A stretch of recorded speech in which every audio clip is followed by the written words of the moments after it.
I'm Charles, and I'm going to be teaching this video series on OpenSCAD. This video will serve as an introduction to what OpenSCAD is and how to set up the user interface. So, without further ado, let's get started. You're going to want to open your internet browser and wait for it to open. And Google OpenSCAD. So basically what OpenSCAD is a modeler for 3D objects. It's different than normal modelers in the way that you can code your objects as opposed to manipulating them physically with a mouse. And this could be a preferred method for a few reasons because everything's right there in front of you. We're just going to go over basically how to download it. So it's different if you're running on a Windows or Linux or Mac system, but essentially you go to downloads and you download the specific package for your operating system. So I'm on Linux, so I would follow this method.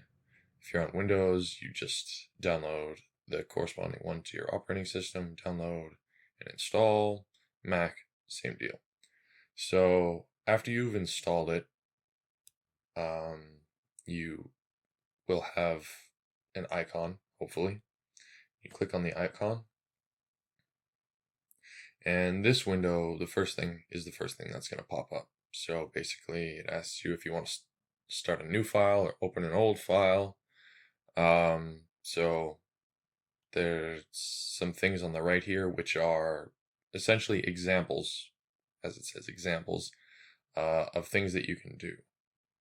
We're gonna ignore these for now. If you don't want this window to show again, you just click don't show again. But we're gonna start a new one, and I'm just gonna go through the basics of setting up the interface and things that I find helpful. So click new. We're gonna make this full screen. So we'll have a file tab, and that's not what we want to look at. We want to look at edit, and we want to go to the very bottom and go to preferences. So bring that to the middle. You have this 3D interface on your right here. And what we're going to want to do, I am just fine with the default settings, so I'm going to leave it, but as you can see, you have a few different options. It changes the background as well as the color of the objects that you create, the default color of your objects.